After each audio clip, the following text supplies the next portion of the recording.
On a bad snap. But once again, the inexperienced line there, mixing up the cadence because I think he was trying to get a play from the sideline, looking at if they should audibilize. Center thought it was a go, hike the ball. 6-0 Centennial after a first play fumble. Bauer, he's going to quarterback draw. Brody Taggart, the stop. Taggart and Good in there. Good is coming in the safety. Soften up, making it a 3rd and 6.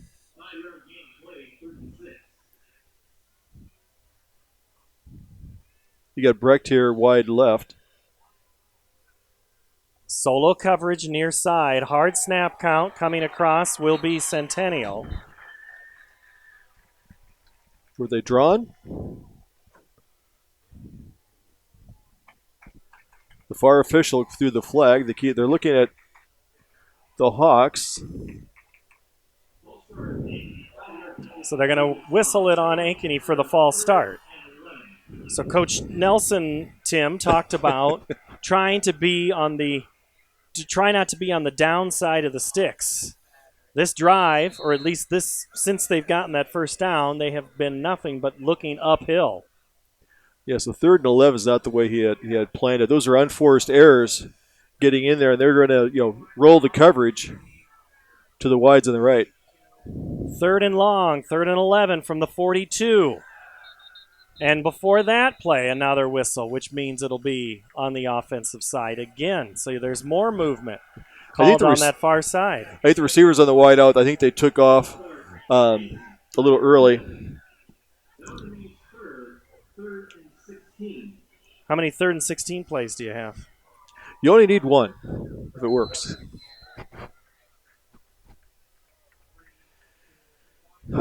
Maybe when you get something in your playmaker's hands, either Brecht or the tight end, he seems releasing late and finding a seam, getting single coverage on the safeties.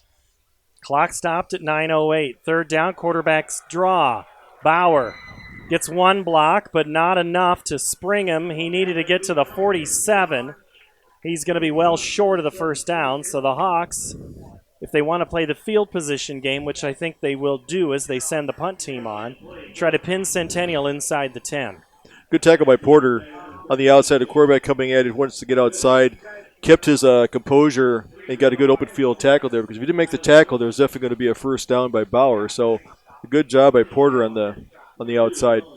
Colin Riggs to punt it away, and we'll get a chance to see the Centennial return team. That kick is short, bounces at the 30, going to be taken on the run and then dropped right away. The return was Trey Hansen. The tackle was Caleb Rathje.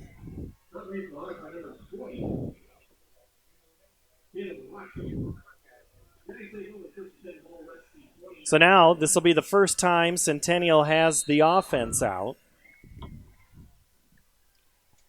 And coming out to take the first snap is J.J. Cole. He's going to go under center. Hand off. And it's going to be stopped. Trey Porter, really nowhere to go. Bryce Peterson from his linebacker spot, the will spot, slicing in there, making a backfield tackle. Loss of 5 on the play. 4. It pushes it back to the 25.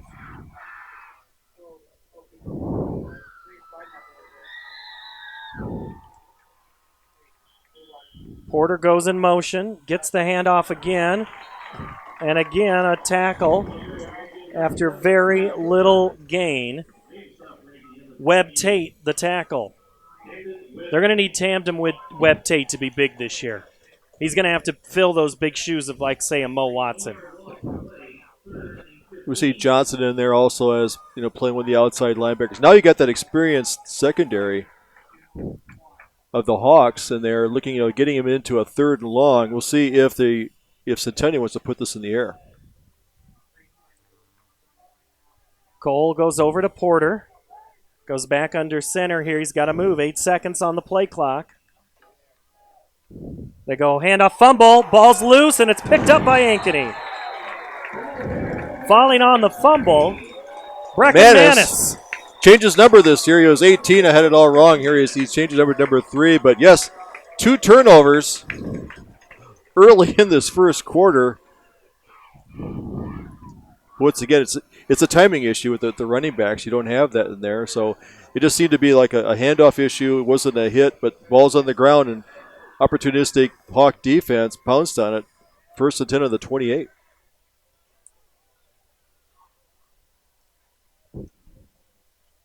Timeout on the possession. We'll step away for a quick 30 seconds. We'll be right back. There's more to love with these savings at Fairway. This week, fresh salmon fillet portions are buy one, get one free. Frito-Lay, Lay's, or Kettle Cook chips are only $1.99. Fairway waffles are buy two, get one more free. Kraft cheese is 3 for $5 when you buy 3 with your coupon. Fresh, fast, affordable. Fairway. Back here at Ankeny High School, Paul Yeager, Tim Halber, and the crew. As we try to work out some of the first season bugs ourselves. Yeah. As the officials, as you see, this is one of those breaks where they have a sanitation break as we wipe down and safety. This is a whole different thing this year. You have breaks taken at twice a quarter to make sure the ball is clean, and you see spacing additional where guys are standing far, far apart from each other. They get an extra few yards down on the sideline, and it's just different. Yep, we'll explain some of the nuances that we saw on the Iowa High School Association listed on their website of some of the new rule changes for high school football. 6-0 Centennial, 6.5 to play. Bauer's going to roll out, throw towards the end zone. He's got Cade Summers there, throws in and out of the hands, incomplete. There on coverage for Centennial was Carter Cahill. That ball hung up there for a long time, and Summers, by the time it landed, had a little more company. Yeah, he ran Breton kind of like a decoy route out front to bring the corner up there. Hope that Cade Summers releases up there. Let it float a little bit, didn't get his feet underneath him. He could have probably put something more on it. So now it brings up a 2nd and 10. See if they go back to a running play here. See if they can pound the ball inside the 20. 2nd and 10 after the incomplete pass. Play action again. Hit as he throws. Caught. Brecht in a whole lot of traffic inside the 20. Going to be a yard short, but that's where that height came in. He went up there, grabbed the ball, came down, picked up an additional yard or two. Looks like he's at the 19. It brings up a 3rd and 1, but that's the height. Brecht under pressure got hit as he threw it, but put it on the money. Wildy the tackle.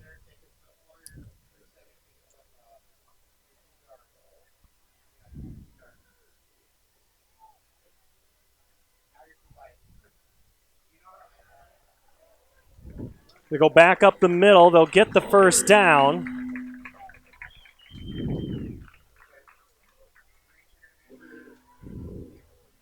Good blocking up front. Buter and Madison up there, opening up the hole. Picking up 4 yards for Kadolf the carry. It'll be 1st and 10. Bauer shoveled to Kadolf left side. He spun around and dropped after very little forward movement for the Jaguars. Peyton Good.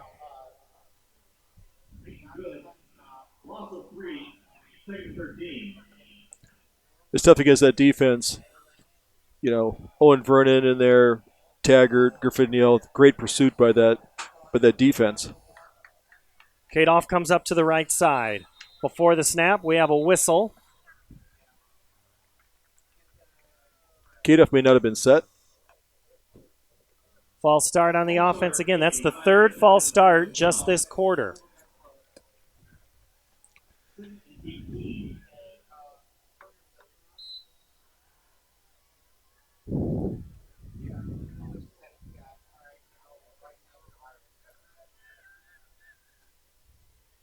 Kadoff goes in motion, empty backfield. They get it to him in the flat. He spins around one tackler. Gets back to the original line of scrimmage, and then some. Great little Trey pivot move. Porter, the tackle. We saw Kadoff do that last year. He gets outside. Great pass catching ability by the running back. And then the cut pivot on the inside, which gained him 7 yards. So it might have been a 2-yard loss. Picks up about 7, brings in a third and manageable. Correct, and Summers to the left side. Kadolf behind, gets the handoff. Collin looks right, ducks his head down, gets inside the 10, but no further. Wildy. Hansen was there as well. 4th and 5. I do not see the kicking team coming in. I think they're going to look and think about this. They're this close in a rivalry game. Field goals this early in the game. Looks like they're going to go for it. Play clock at about 20. They have a little bit of time to still signal it in. I think they want to roll it out here to the wide side, to the left. Hawks have got to get inside the 5 to extend the drive. Snap of the ball. Here comes some heat. Fade into the route. Brecht is there. Touchdown. 9-yard touchdown catch for Brody Brecht, his first of the 2020 campaign. Yeah, he was lined up wide to the left side of the formation, came out there, drug across the back of the end zone. Good timing that by Bauer to sit there and hold it and wait. Threw it up there wide open. Great pass to catch on a 4th and 5.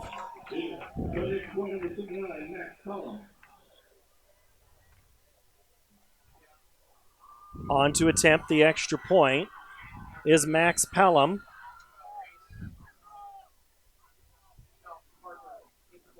The kick is up, and it is good.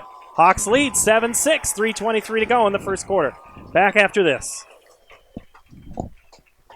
At Mid-American Energy, we put our energy to making communities stronger, safer, and ready for the future.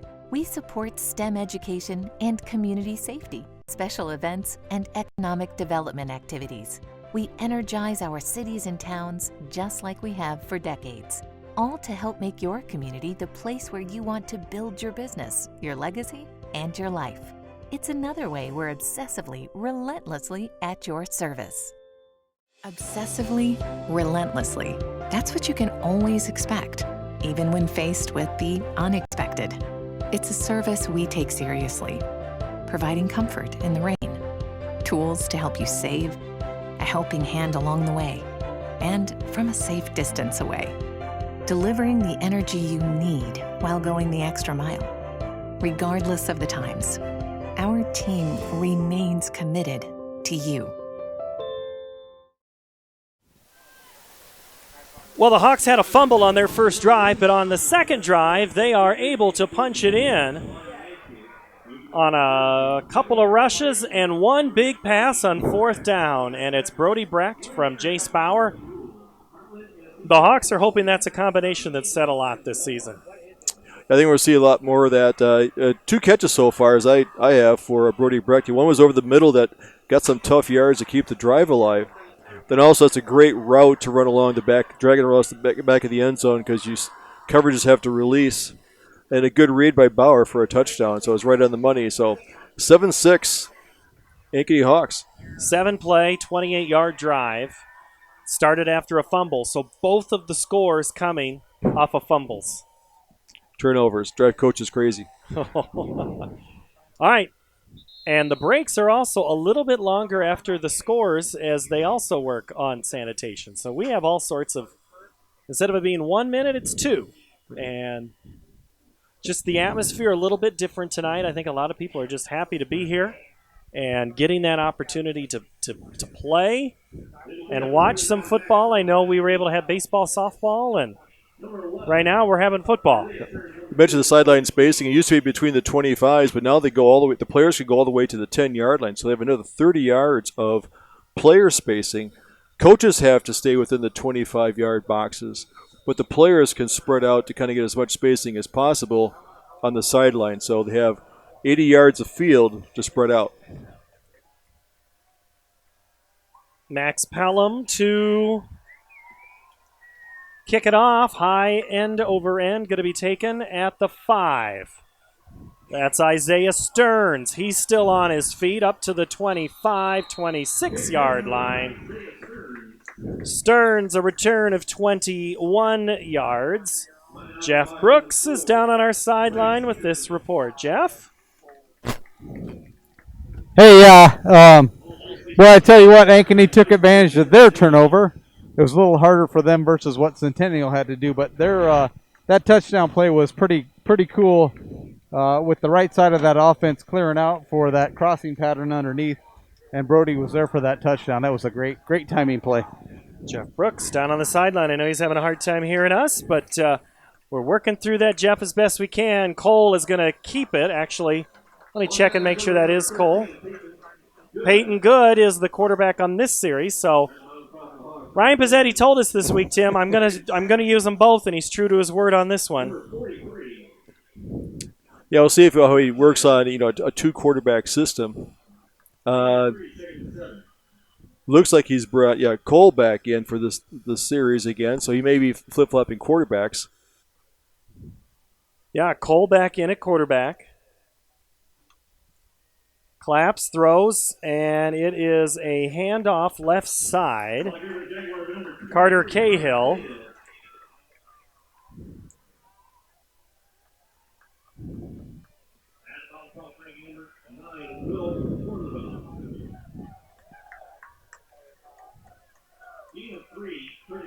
So Cahill, the 3-yard gain. 3rd and about 4. They're ahead of the chains, or right at where they want to be. Handoff underneath, and it's going to be a first down for the Jaguars and Austin Jones. But Fumble. The ball is loose, says the officials, and the Hawks have it. Caleb's talking about you must have put a hit on there. Ball hit the ground. Well, I thought it looked like Jones was putting his hand down, but he was going after the ball to get it back in. He went there, got hit, was picking up some yards. Once again, you don't know if they're sweating a little bit. Didn't have secure ball, but there's some hitting going on down there, and you're going to probably see some loose balls. So second turnover for Centennial on their side of the field. Let's see if the Hawks do that quick strike approach or if they're going to make this a little more deliberate. Again, a short field. Ball starts 36-yard line at the 2-minute mark here in the first quarter. Already had a lot of activity. Kadolf comes to the right of Bauer. Fumble. He'll just fall on it. It's bad snap, and then getting the credit for the tackle will be Brody Taggart.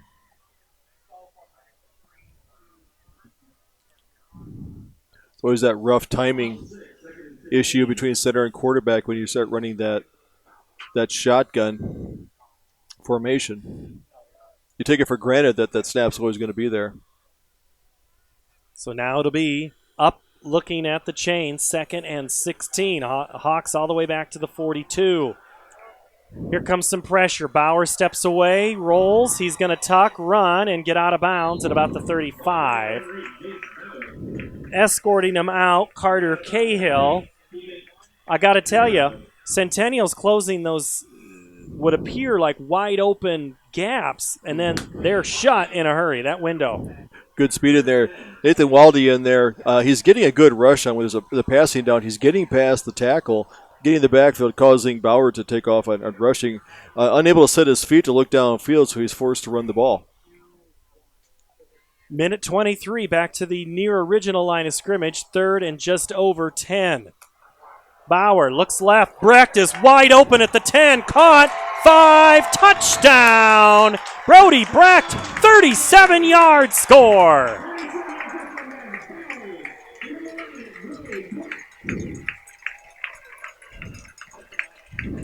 Looks like one of those, it's those kind of a coverage mix up there as they're rolling away coverage from the corner to safety. Breck found that soft area, went down inside right along the numbers, caught the ball around the 10 and stroll in the end zone.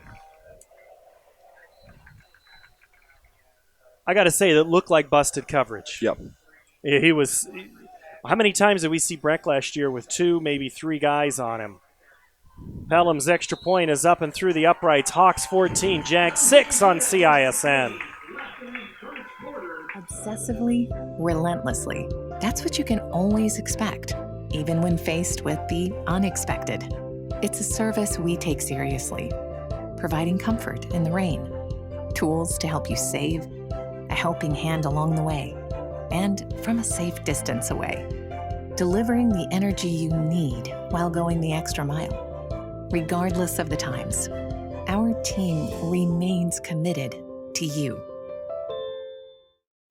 Ordering groceries online from Hy-Vee is easy, and how I save time, especially during the holidays. For me, it doesn't get any better. Hey, I'll pass the rolls. Please pass the gravy. I got you. I'll do it. Hy-Vee Aisles Online. We deliver to Mahomes and your home for the holidays. Does anyone need a knife? Back here at Ankeny Stadium, where the Hawks have a 14-6 lead, and they've scored twice on fumbles by the Jaguars. First one was a 28-yard drive. The second was a 36-yard drive that went backwards to make it a 37-yard touchdown. Make sense? Pelham's kick is short, end over end, going to bounce out of bounds at the 13. Penalty on Ankeny. Let's see if Jeff Brooks hears us a little bit better now. Jeff, what do you got? Hey, yeah, I feel like I'm joining the game here. It's awesome. Thank you guys for working hard. So, yeah, on that last touchdown to Breck, there was definitely some confusion in the backfield. There was some discussion amongst the defensive backs and safeties on coverage, so that was definitely a dropped coverage play. Ankeny, once again, took advantage of the turnover, and right now they have the momentum, see what the defense can do or if Centennial can answer. Jeff Brooks down on the sideline tonight in our third season, Tim, of doing home games for Ankeny and Centennial from Ankeny Stadium. Yes, we'll get this going yet. At quarterback is Cole. He's going to roll out, throw across his body. It's going to be caught, and it's going to be near a first down as Carter Cahill gets 11 yards.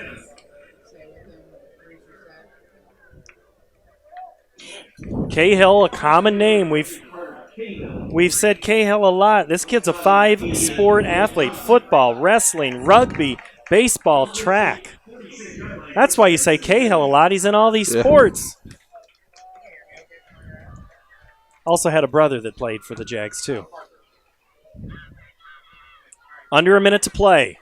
Centennial, one of their best field positions of the game right now. They're in front of us. Handoff. Good series there as Austin Jones.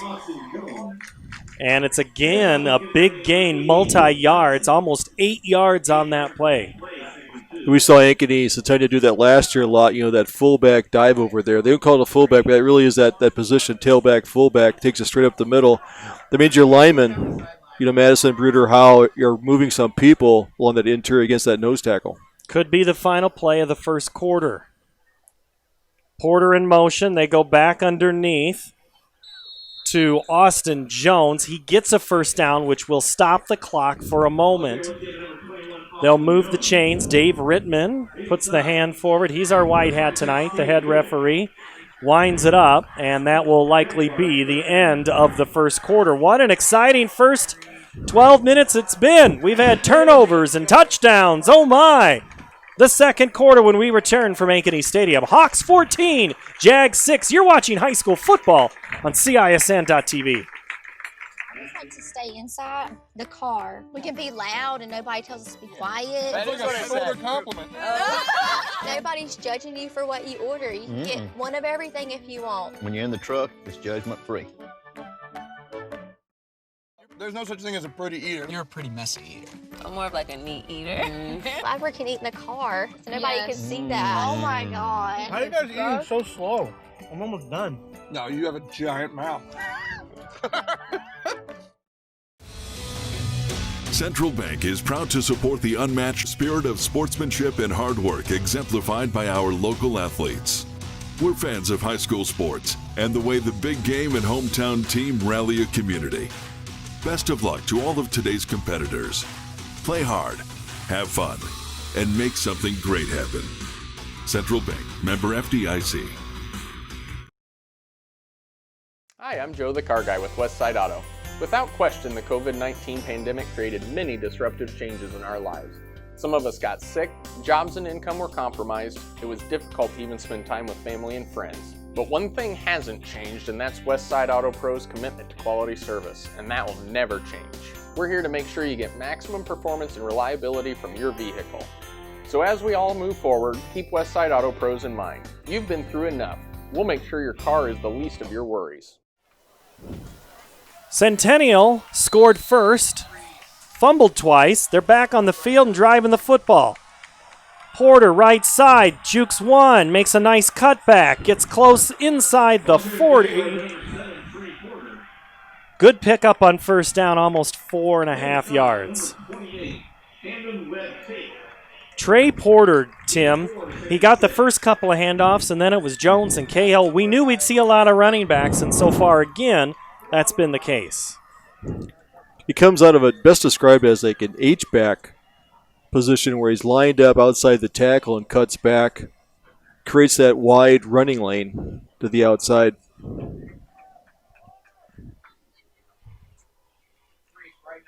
J.J. Cole looks left and right, goes under center. Sends a man in motion. He's going to throw the football. Here comes some heat, and he is not going to have a chance to go any further. Will Johnson, the senior, 6'4", 185, says welcome to varsity football. Tall, lanky linebacker coach said that he's got a lot of potential. He's a really good athlete. Gets in there, gets past the tackle, and he was in the backfield. No place for Cole to go. You have to take the sack, which really loses that great running play on first down. Now we end up with a 3rd and 13. And that's one thing that Centennial traditionally has not been able to dial up those big plays. This would be the time when you'd say, where's Avery Gates? Where's Avery Gates? Give it to him. Let's see if they have an answer for the new Avery Gates this year. Play clock is off at, it is delay. I didn't realize Centennial took a timeout. They took a timeout. That clock wasn't there, and we'll step away as well. 3rd down when we return. Save thousands now at Shattenkirk Chevy Waukee. 15% off 2020 Equinox and 2020 Trax, or 0% for 84 months. 15% off 2020 Sonic and 2020 Spark. WaukeeChevy.com. 12% off 2020 Blazer. 10% off 2020 Colorado. Up to $15,000 off new 2020 Suburban. We're in a position to give you more for your trade. As always, we're a partner you can count on. Shattenkirk Chevy Waukee. WaukeeChevy.com. Ankeny in the first quarter passed it for 74 yards, rushed it for 27. Centennial 11 yards passing, 10 yards rushing. Only 21 yards of total offense. They're trying to get it going here in the second quarter. They just gave up a whole bunch of their gain on a sack. 3rd and 14, ball at the 47 after the Jag timeout.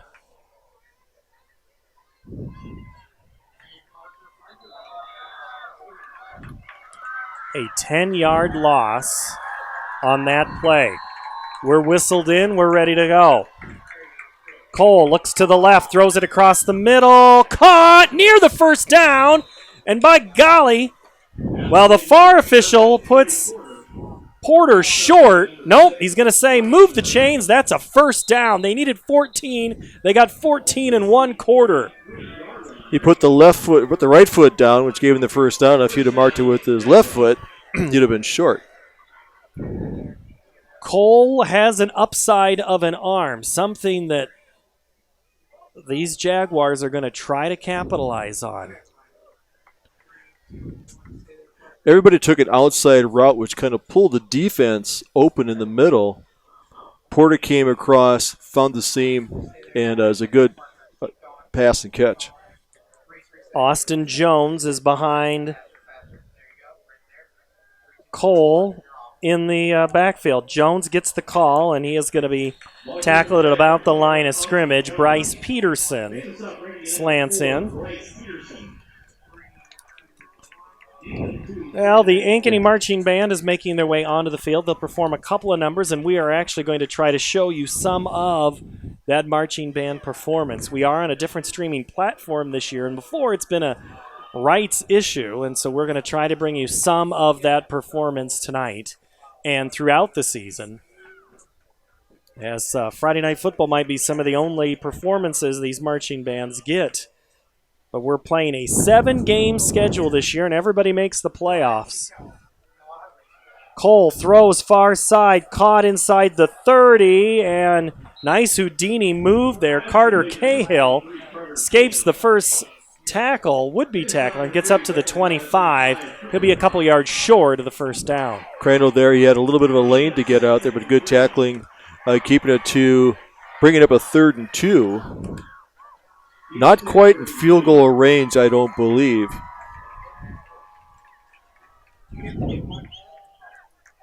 Third and 2 from the 25. 8.5 to play, second quarter. Good in at quarterback. Could be a run play. It is. He stopped. Stood up right at the line of scrimmage. Number 10 was there first, and that is Braden Simonson. Almost like he was the spy. He's like, 13's in. I've got to tackle him. Right. No gain, I think, is generous on that play. That snuffed it out really good. I thought they were going to hand the ball and go wide, but now here you are at the 25. That would be a 42-yarder. So they may let the clock. There's 8 seconds left on the play clock. They maybe want to take a timeout and think about this. I think Ryan Pizzetti's letting some of that clock go down. He is with that far official. They call timeout. They'll take it. So will we. The Jaguars have 4th down when we return. Hey everyone, this is Dan Holm of Ankeny Fanatic. We're gearing up for another exciting fall season of high school sports. Be sure to check out our website for all of your Hawk and Jaguar coverage. Hey, look who's here. Welcome back, Coach. How you doing? Good luck this season. Thanks a lot. Thanks. Good. You don't want to miss any of the action.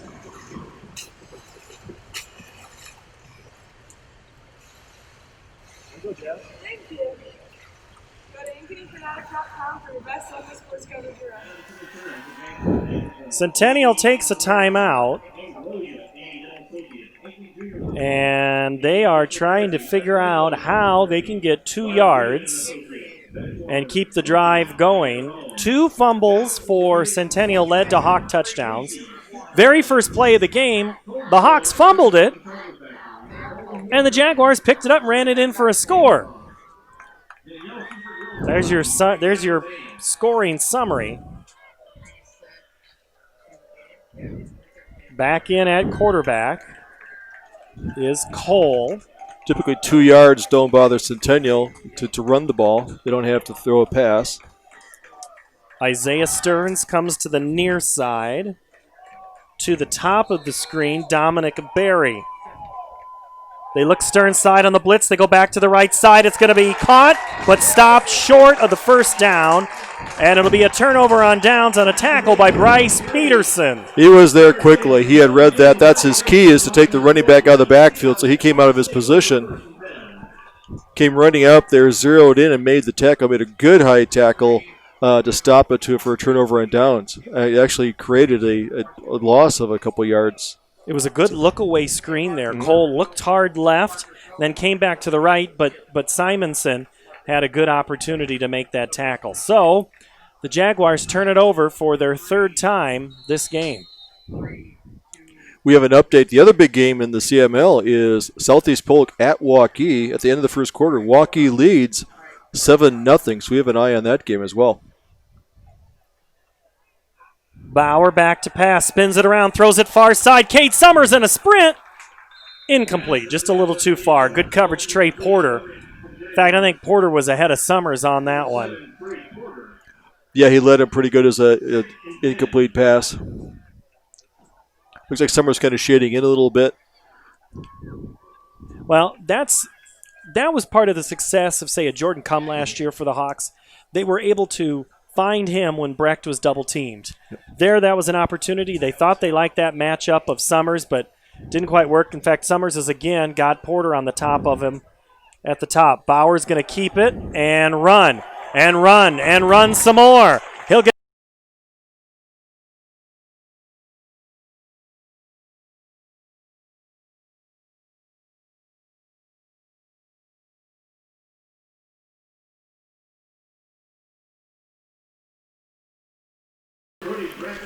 It's not a loaf of bread he was out there. I think they were trying to do that. And Taggart was there. Brecht is lucky that thing didn't pop out and end up on the ground.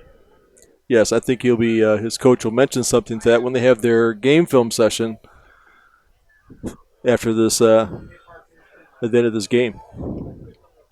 Kadolf comes up next to Bauer as we approach 3 minutes. Across the middle, wide open. Cade Summers caught at the 22. Puts a move on. Down to the 10-yard line. Found him in the seam. 37-yard pickup. McCullough here on the right side, he took a corner. The safety shallowed over to his side, which created that seam to be open. Went right down the hash marks. Summers is slow to get up at the 10, and he'll get a little attention. But good pass on the money by Bauer. You mentioned earlier he was 8 out of 10 passing. But he's getting some time back there. He's getting his feet set.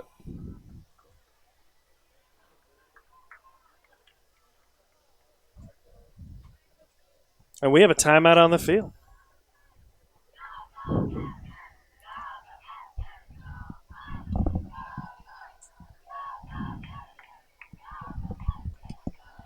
.301 to play, second quarter. The Hawks 205 yards of offense in this first half. Brody Brecht has 3 catches for 55 yards. Kadolf 2 catches, 17. Summers 1 catch, 36. That's what you just saw. Folk 2 for 14. McCullough 1 for 8. Jace Bauer is 9 of 11 for 130 yards. And the Hawks are 16 for 75 yards rushing. The Jaguars, J.J. Cole is 5 of 6 for 33 yards passing. 2 catches for Porter for 18. 3 catches for Cahill for 15. Hawks have the ball, 3:01. Bauer looks for Brecht in the left. He's covered. Now he's going to turn it and run. Put his head down, get to the 5, inside the 3. Sends the helmet off of his tackler, Trey Hansen. So Hansen will have to leave for a play.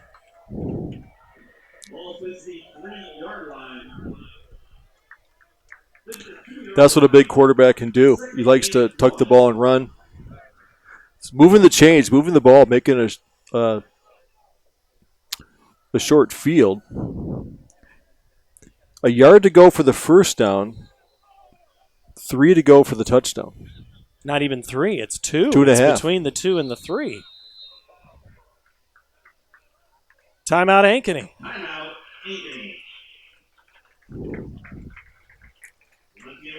So this is just very few games this year. Ankeny will be at Waukee next week, then at Fort Dodge, at Council Bluffs, Thomas Jefferson, at Valley. The Hawks don't come back to this stadium until the second day of October in Week 6 against Johnston, and then on the 9th with Indianola in Week 7. Centennial open next week, then they're hosting Waukee, a game we'll have here. Week 4, they're at Johnston. And then home against Ames on the 25th, and then they finish on the road at Roosevelt and at Valley. Is Healthiest Polk at Is Centennial at Southeast Polk next week? Or has that game been changed? 21-6, Ankeny has the ball. I'm not sure where that game is. I think they're playing. That's the other big game next week. Valley Dowling's supposed to be next week as well. Hand off, Kadolf up the middle, cuts his way in for a Ankeny Hawk touchdown. His second score of the game. Kadoff does a nice job of when he's running full speed, he can plant that foot and cut. He doesn't slow down, so he keeps his forward momentum. So he cuts it. He's still going at full tilt. So nice touchdown run, cut it inside, followed his blockers. Second touchdown for Kadoff. Or Kadoff. And I asked for everybody's pronunciations, and I did not get that back from him because I had those concerns. I asked Manus last year. Manus? Manus. Yeah. Manus. Yeah. He goes, anything. Extra point is good. 28-6. Ankeny Hawks. Back after this.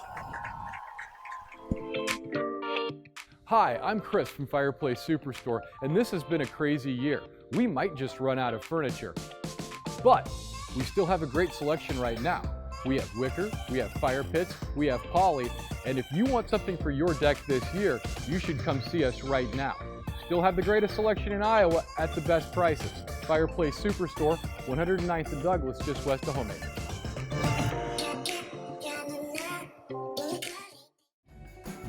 Make this summer one to remember with these savings at Fairway.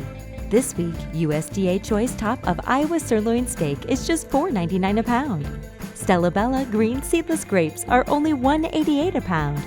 Ritz crackers are just $1.88. Coca-Cola or Sprite products are 4 for $9.98 when you buy 4.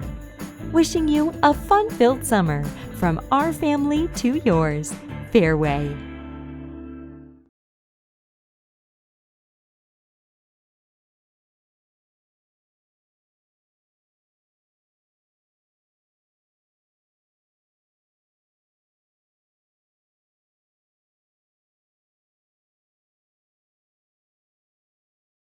Into the back of the end zone. It'll be a touchback and an opportunity for Jeff Brooks to tell us what's going on down there. Hey, Jeff.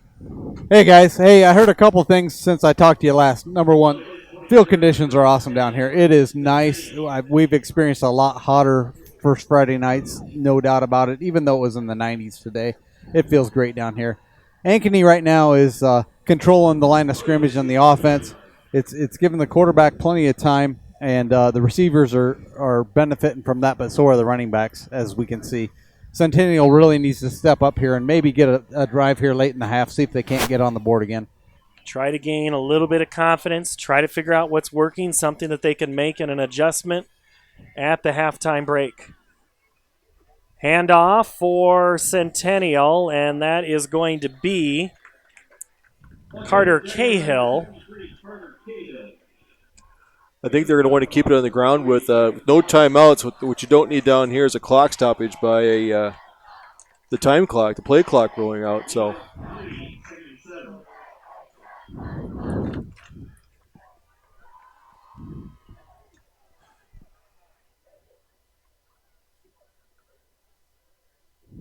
gain of 4 on that play. It'll be 2nd and 6 from the 24. Minute 40 to play.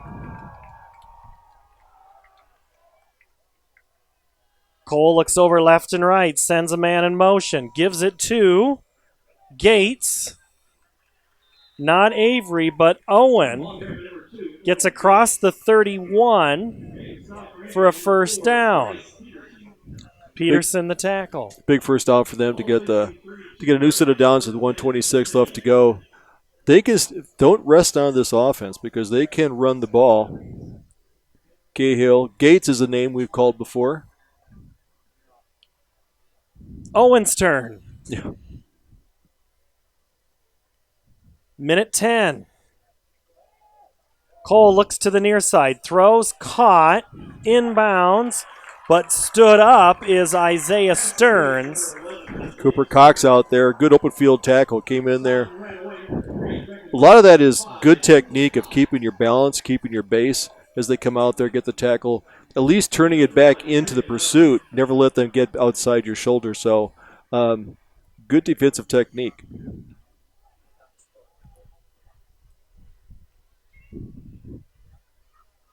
.35 seconds to go. Centennial, 10 seconds on the play clock. Likely the last offensive play of this first half. But they put Cole again in the gun. Gates gets it off the right side. He's stopped behind the line of scrimmage. And that was Jackson Penningroth.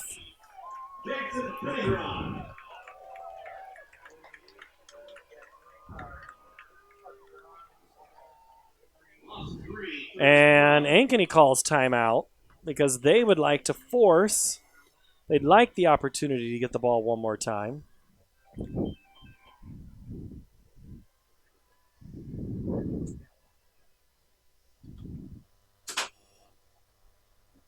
Like the loss of the play forced their hand that we got these timeouts, you can't take them with you, so call it.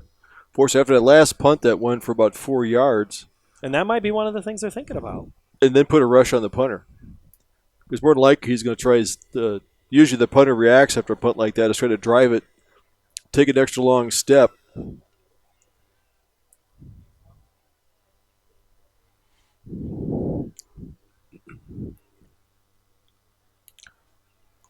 If a play and a timeout could run about 6 seconds off the clock, maybe 7. 3rd and 12 from the 29. Cole's going to keep it and not even really get back to the line of scrimmage. Sean Gavin, that was good. And Ankeny does call a timeout, so they are going to force Centennial to punt the football. Only 3 seconds came off the clock.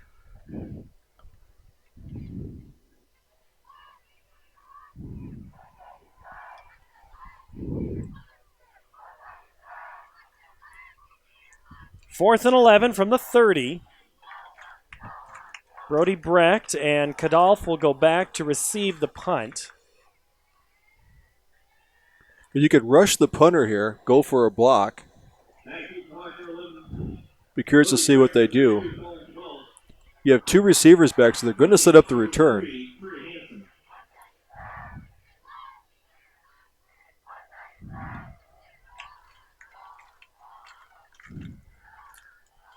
Your best rushers are not the outside guys, but the guys in the next one on the inside. You can usually get the closest rush to the punter. Trey Hansen will try to get rid of it. Rolls to the right. It's a line drive. It's going to get, Brecht's going to let it go. And don't down it yet because that's still part of the clock. They're going to say down at the 2, so that means Centennial is going to have to, or Ankeny is going to have one play with 2 seconds to go here at half, before half. I know. I don't know. The system crashed. Look at a V formation, take a knee, go in the half. Happy with the 28-6 lead at this point.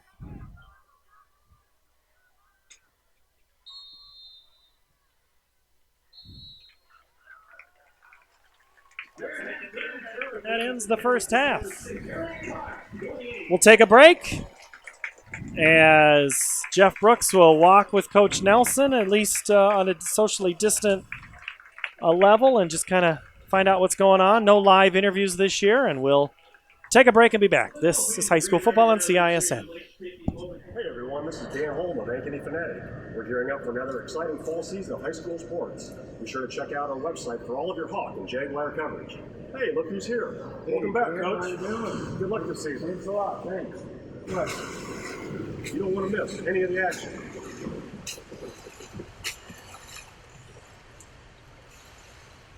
Go, Jeff. Thank you. Go to AnkenyFanatic.com for your best local sports coverage around. Central Bank is proud to support the unmatched spirit of sportsmanship and hard work exemplified by our local athletes. We're fans of high school sports and the way the big game and hometown team rally a community. Best of luck to all of today's competitors. Play hard, have fun, and make something great happen. Central Bank, member FDIC. Ordering groceries online from Hy-Vee is easy, and how I save time. Especially during the holidays. For me, it doesn't get any better. Hey, I'll pass the rolls. Nice. Please pass the gravy. I got you. No. I'll do it. Hy-Vee aisles online. We deliver to Mahomes and your home for the holidays. Does anyone need a knife? No. I always like to stay inside the car. We can be loud and nobody tells us to be quiet. That is a shoulder compliment. Nobody's judging you for what you order. You can get one of everything if you want. When you're in the truck, it's judgment free. There's no such thing as a pretty eater. You're a pretty messy eater. I'm more of like a neat eater. I can eat in the car, so nobody can see that. Oh my God. How are you guys eating so slow? I'm almost done. No, you have a giant mouth. Make this summer one to remember with these savings.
still got, turn that crowd.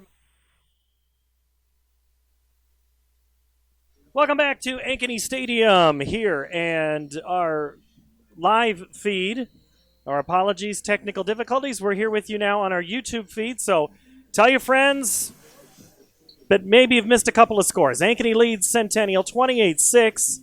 It has been, Tim, a game of turnovers, but then Ankeny figured out, hey, let's run some receiver routes, and that'll open up the run game. Normally it's run to open up the pass, but the Hawks, it's been all about, passing the football, opening up the run.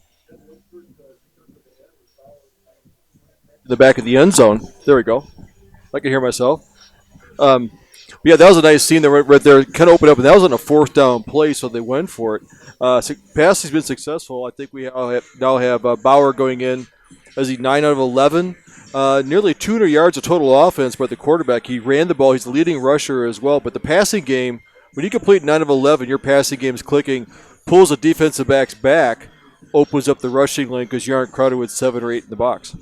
So let's give you a little bit of the stat here rundown as we try to work our way back through some of these things and get ourselves reestablished. Ankeny has 130 yards passing, 85 rushing for a total of 215. It is 9 of 11 for 130 passing for Jace Bauer. His targets have been Brody Breck, 3 catches, 55. Colin Kadolf, 2 catches, 17. Summers, 1 catch, 36. Folk, 2 for 14, and McCullough, 1 for 8. Running the football, it has been Bauer, 9 carries, 51. Brecht, 1 carry, 5 loss, -5. And Kadolf, 8 carries and 40 yards. So it has been, Tim, a game where I think everybody in the state knows Ankeny can maybe throw the football. Running has been that challenge. It's a brand new offensive line except for one returning player. And that was evident in that first quarter. We saw they had a couple of offensive penalties, offensive line in motion, setting it back. So once they got that settled down, we saw that in the second quarter. Their tempo seemed to be a lot better. They're firing off the ball. They're getting their blocking assignments. A lot of it, that center's going up. They're making a line call. So once I think they've got their tempo down, these guys start playing together, they're going to be doing much better. We saw some holes up there for Kadolf later on that second quarter. He has some really good running lanes. Well, and for Centennial, it has been a lot of J.J. Cole, but we've also seen Peyton Good. J.J. is 6 of 7 passing for 34 yards. His targets have been Porter, 2 for 18, Cahill, 3 for 15, Stearns, 1 for 1. Rushing-wise, J.J.'s had 3 carries for -11 yards. That one of the big ones, yard loss coming on a sack. Porter, 4 carries, 12 yards. Cahill, 2 for 7. For Centennial, Tim, it's been a flow issue. They just haven't had consistent offense, defense. It's been a challenge. Yeah, I think the Hawk defense knows they're not going to pass a lot there, so they're kind of gapping up there at front and kind of making it really tight to the inside. They can't find those running lanes. There's been a few to the outside, but not so much in the middle. But they have not had enough time on the field to establish a long game. They had a couple good drives, picked up some first downs, but they just haven't quite got into the flow of it yet, which makes it stagnant. Then what's going to hurt is that now you're behind the 8 ball. You're down by 27 points. Now do you start pushing it? The clock starts to become your enemy.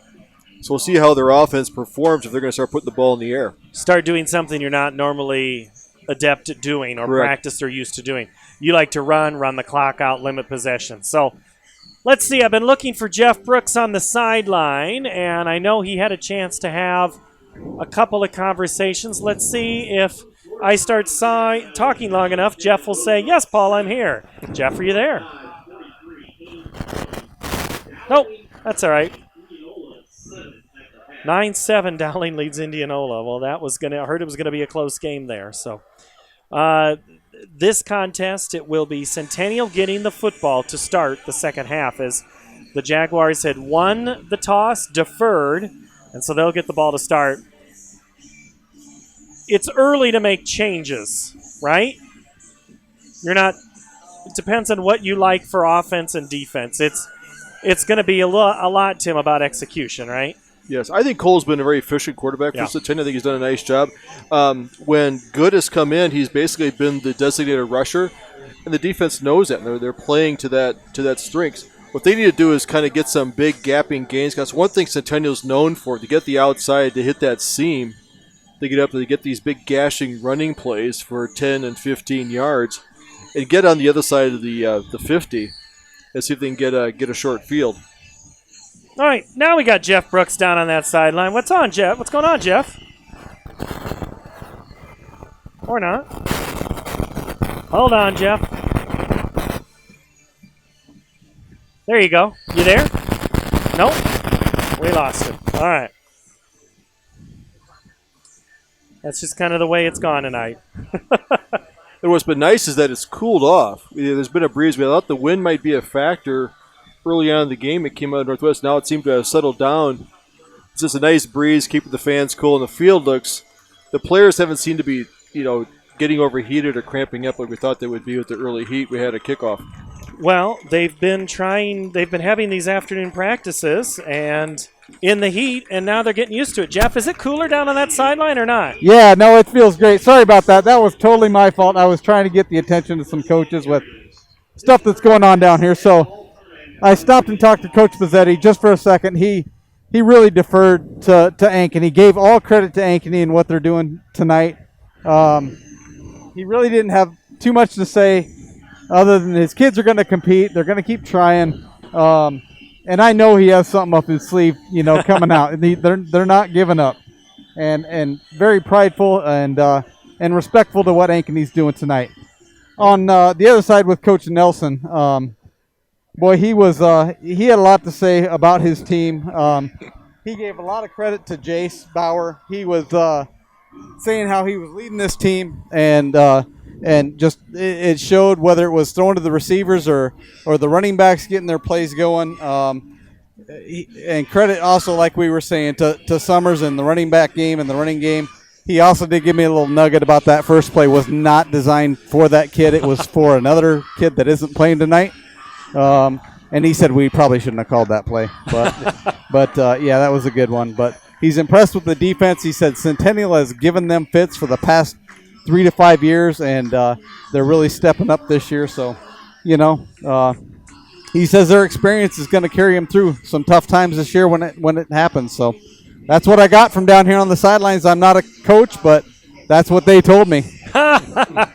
Not a coach, but we're glad we have you, Jeff. You've done enough coaching in your day. Don't sell yourself short. I appreciate that. The voice of the Ankeny Hawkhead softball team, Jeff Brooks. All right, Tim, if you are Coach Pizzetti, well, first, before you get into that, do I need to take a break and get things, do I need to get some bills paid? We should do that? All right, we'll take a quick break. Be back after this. Tell your friends we're live now on YouTube, and you can watch the second half right after this.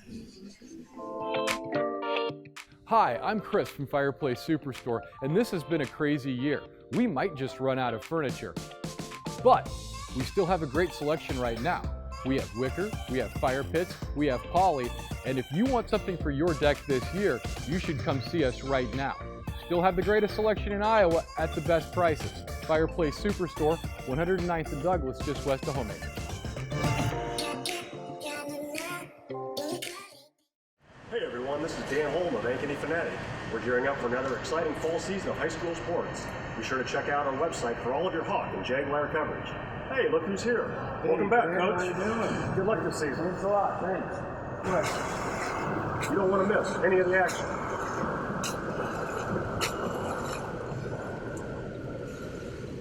Here you go, Jazz. Thank you. Go to AnkenyFanatic.com for your best Sunday sports coverage around. Ordering groceries online from Hy-Vee is easy, and how I save time. Especially during the holidays. For me, it doesn't get any better. Hey, I'll pass the rolls. Oh, nice. Please pass the gravy. I got you. Oh, no. I'll do it. Hy-Vee Aisles Online. We deliver to Mahomes and your home for the holidays. Does anyone need a knife? No. I always like to stay inside the car. We can be loud and nobody tells us to be quiet. That is a shoulder compliment. Nobody's judging you for what you order. You can get one of everything if you want. When you're in the truck, it's judgment free. Ankeny Hawks lead 28-6 over the Centennial Jaguars as we get ready to start half number 2. Thank you for your patience trying to get through that first half. Keep an eye out on our feeds for that game. We were rolling during the technical problems with the computer. We are working through some new software this year, and we do apologize. We know the frustrations and people not able to come to the game, so that's what this is supposed to be, and we're working hard. The crew is busting tail to make sure we get this game back on. So right now it's 28-7. What you missed were a couple of touchdowns in the air to Brody Brecht and on the ground to Colin Kadolf. And it will be Centennial's turn to try and get their offense in gear and going forward. They will get the ball to start the second half. Pelham points to the left and right. And just like we started the game, Tim, the ball fell off the tee. The wind it's not a derecho, but there's probably a little breeze there on the field. So let's see. Let's check that temperature. Yeah, it's 79 degrees. It hasn't been 79 but like 4 times this week. That's normally about 3 in the morning. Second half is underway. Kick into the end zone. It'll be a touchback, as no chance for return for Centennial and Isaiah Stearns. Let's see if it's going to be J.J. Cole again at quarterback, and I would imagine it is. He's had some pretty good looks. And it will be Cole coming out. He is a sophomore. A week ago, there was a senior, junior, sophomore in the mix still at quarterback. And as things have kind of worked their way through, it's Cole's job. We have seen Peyton Good some, just for a couple of plays at a time. So let's see what Cole can do. He is in the shotgun. And it's play action right away. Here comes some heat, and he is going to go down. There first was Caleb Rathje. Looked like Brady Simonson in there, if I see that. Yep. Nixon Timu with a stop as well. That's one thing Coach Nelson told us. He says Nixon's playing well. Yes, he was happy with the depth. A lot of guys playing. I don't think that Will Johnson didn't start, but we see him in there quite a bit. Good pressure by the defense. It's a great way to start your defense for that first play. You knock them back for a 5-yard loss. Surprised to see Centennial coming out trying to pass the ball on their first down. Forces them into a second and very long. Just kind of depends on what your identity of the team is. And did Centennial get the timeout before the play clock? They did. 1 minute timeout for the Jaguars and for us as well. There's no such thing as a pretty eater. You're a pretty messy eater. I'm more of like a neat eater. Flagler can eat in the car, so nobody can see that. Oh my god. How are you guys eating so slow? I'm almost done. No, you have a giant mouth.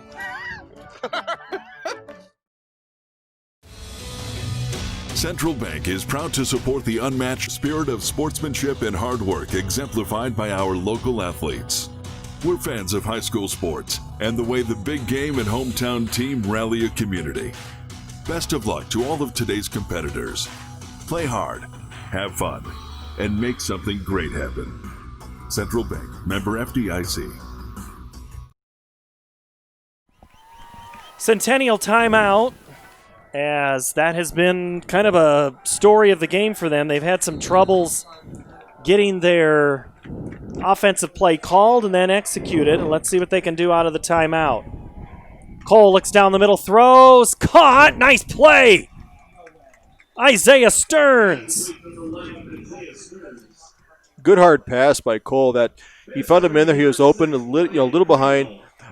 Good catch by Stearns. Ball a little bit behind him, reached back, got it, took the tackle, picked up. 3rd and 1, just shy of the first down, but picked up a lot of yards or make it 3rd and manageable. And if that's the thing, I was told by an observer of this program that said if Cole was going to get more action, look for the Jaguars to throw the football more. And I think that's something we will see. This could be a new era of passing An offensive approach across the middle, nearly intercepted. Trying to get his name in the program was Will Cornwell. I think Barry was supposed to cut that route to the sideline. We'll check in with Jeff Brooks after the punt here. Good jump by Crandall there, just off his fingertips. We may see more of that for Cole here in the second half, putting the ball in the air. He's got good velocity on. Now's the time to see how good of a passing quarterback he is.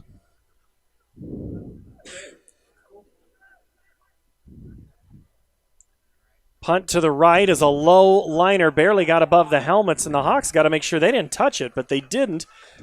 Successful. There is a penalty flag down. At least, that's the yellow shoes of Cooper Cox. He was standing, I didn't see Cooper standing behind the official, and it looked like he was standing that. So, all right, here we go. Jeff Brooks is down the sideline. He's got a student update for us. Hey, I get those shoes mixed up with flags all the time, too. Hey, just an update. When I was interviewing or talking to Coach Pizzetti, I said, look at those students behind you. They're coming in to watch. Sure enough, if you look over in the northeast end zone, there's the Centennial students. There's not a lot of them. They're not socially distanced, but here they are, rooting on the Jags. Bowers' pass is complete to Cade Summers down the sideline. 40, 30, 20, 10. Cade Summers, first play of the second half, is a 55-yard touchdown pass and a Hawk score. That was quick. That's something that Cade Summers brings in. It's another receiver. We talked about, Brody Brett gets all the attention. McCullough's out there, another big receiver. But here comes Cade Summers, goes, I want to get in the action. I haven't scored yet. So there he was, took it up, found that seam and hit another gear, and he was gone. Just like Jordan Cum last year, could be Cade Summers' year to get a lot of attention if teams are going to double up on Brody Brecht. Hawks up 34-6 with the extra point coming from Pelham. The kick is up and good. 35-6. Ankeny in control. 10 minutes to go, third quarter. Back after this. Make this summer one to remember with these savings at Fairway.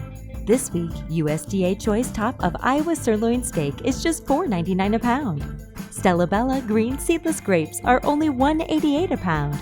Ritz crackers are just $1.88. Coca-Cola or Sprite products are 4 for $9.98 when you buy 4. Wishing you a fun-filled summer from our family to yours. Fairway. At MidAmerican Energy, we put our energy into making communities stronger, safer, and ready for the future. We support STEM education and community safety, special events, and economic development activities. We energize our cities and towns just like we have for decades, all to help make your community the place where you want to build your business, your legacy, and your life. It's another way we're obsessively, relentlessly at your service. Cade Summers, 55-yard touchdown pass from Jace Bauer. Hawks pretty efficient drive, one play, and a touchdown. Interesting point there as Pelham gets the kick in, and that is into the end zone for a touchback from Jeff Brooks when he said that first play of the game was not called for that player. And I see that player walking on the sideline, Jeff. It's an interesting time. I know you always have a good pulse on what's going on with students and things like that, and I know that there was, a good Ankeny and Centennial rivalry or game wouldn't be complete without a little back and forth, right? Well, here's the thing I know. I'm at work today at a different high school way across town, in a different county even, and they're talking about this. It's like, not just this player, but lots of players throughout the metro, and what's going on here. So, I don't know. We'll see where all this stuff goes. I mean, I think it's good for high school football, but we'll see how this plays out as the season goes along. All right. Gates on the carry for the first play, picking up. I'm going to say he stepped out of bounds. No, that is a first down. So they moved the chains. Well, it's still first down. We have a penalty. on Ankeny. Personal foul on the Hawks. It was So a gain of from 8. the spot, so they'll march it off from the spot of the tackle. Because the down and the down marker went back to the original spot. So initially I thought maybe they were going to make a change. So personal foul, that's when you're up like this, that's about one of the last things you want to have happen if you're Ankeny. A little aggressive on the tackle there. He's getting a bounce. You want to make sure he's down. It's Gates, slippery runner. I feel like we've said that before. Handoff Cahill, and he's thrown to the turf by Ankeny's Jackson Penningroth.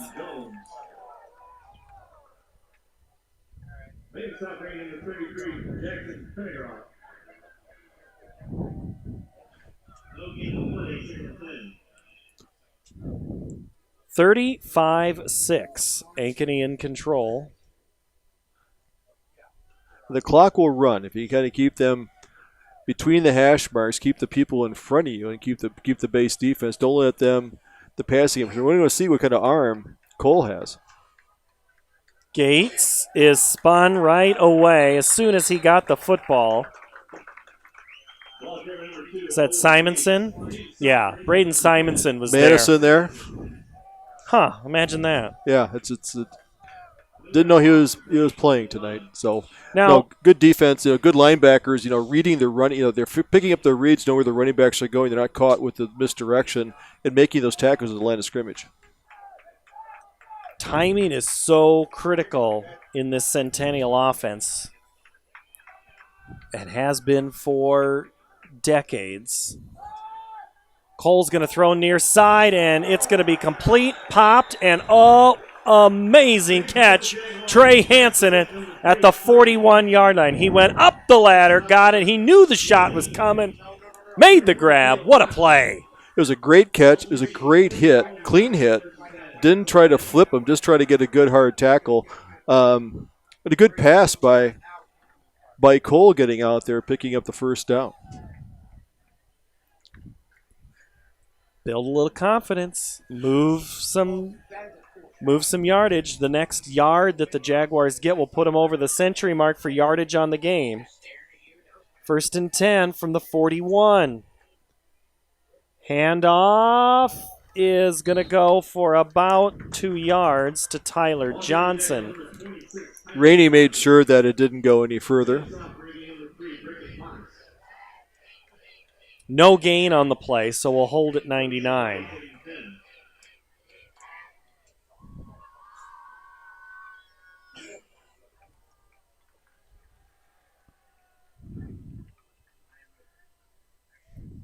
We talk about timing, and part of that is the snap and new people when you were working 2 or 3 quarterbacks through a system, trying to get everybody those reps. It was a little harder. Whistle before the snap, which means it was probably on Centennial.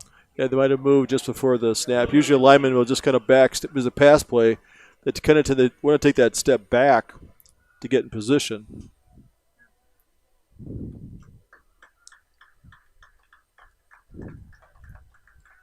It is going to be against Centennial.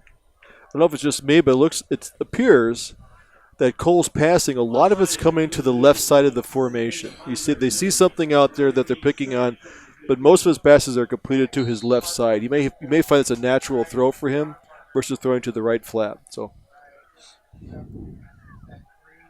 and that'll also be one of those tendency things they look at in film, trying to figure stuff out. And handoff goes nowhere for Tyler Johnson. Simonson there, as is Sean Gavin. Pendergroth out there turned the whole thing in. He doesn't get credit for the tackle, but that's one of those unsung things that when you force the outside, force the running back into the pursuit, you don't get the tackle, but really you made the play. So it's a good play by Pendergroth out there to let his friends come over and join the party.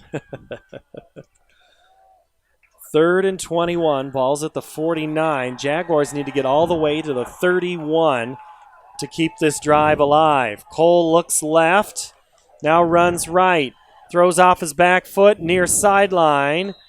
Even if the catch is made, it's short. And it's incomplete. Just out of bounds. Tough throw, rolling out to your right while you're moving, under pursuit, and throw something on the line.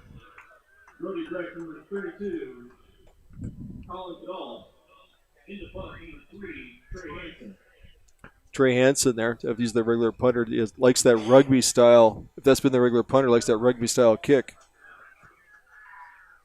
As long as you can get it over the heads of the players, just enough, and that's a near perfect one. Fair catch called for and made. Brody Brecht at the 20. One of the worst starting field positions for Ankeny all game.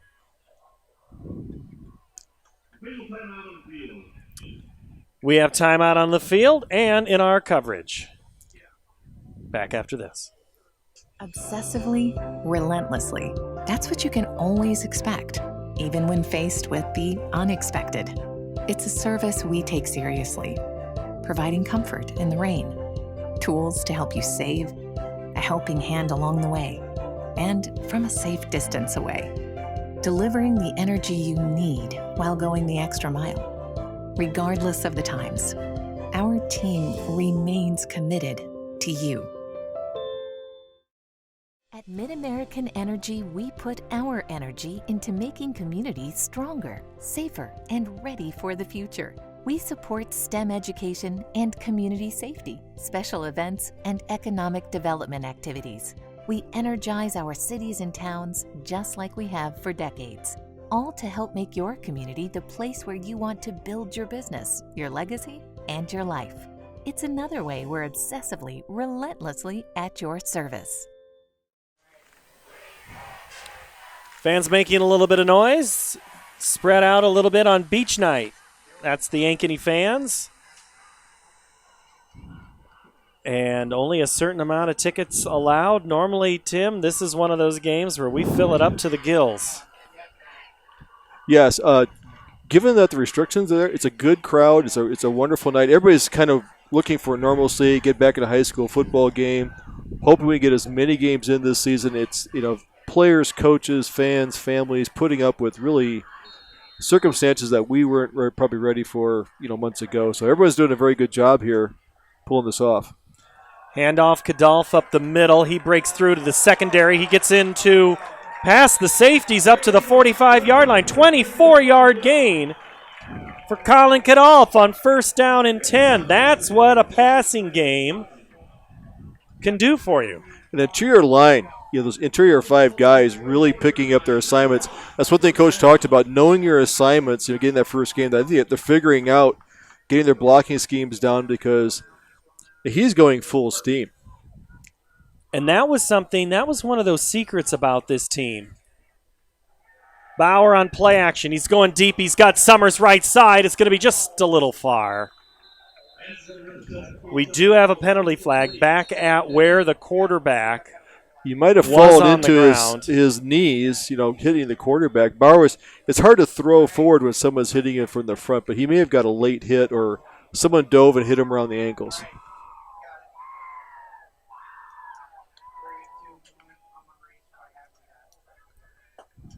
Roughing the passer against Centennial.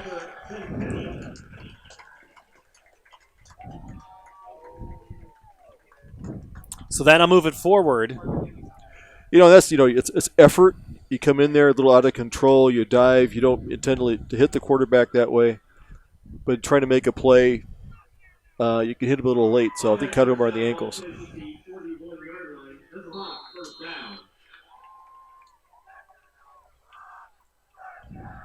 Ball goes all the way up to the 41-yard line. Kadolf spins at the line of scrimmage up to the 36. One of the last guys out of the pile. Nathan Wild.